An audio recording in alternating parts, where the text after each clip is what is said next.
بسم اللہ الرحمن الرحیم۔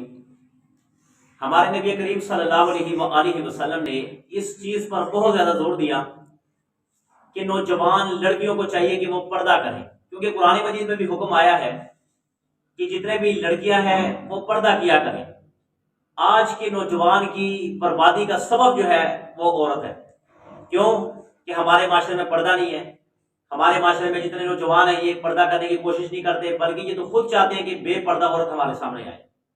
آپ پاکستان میں جتنے بھی اسلامی جمہوریہ پاکستان ہم کلمہ پڑھنے والے ہیں، ہم نے اس ملک کو اس نام پر آزاد کیا کہ ہم نے اس کے جتنے بھی اطراف میں ہم نے قرآن حدیث کے مطابق عمل کرنا ہے۔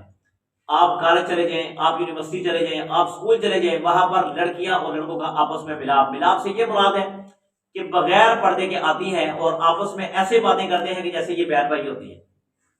اللہ سے دعا ہے کہ اللہ ہمیں پردہ کرنے کی توفیق عطا فرمائے۔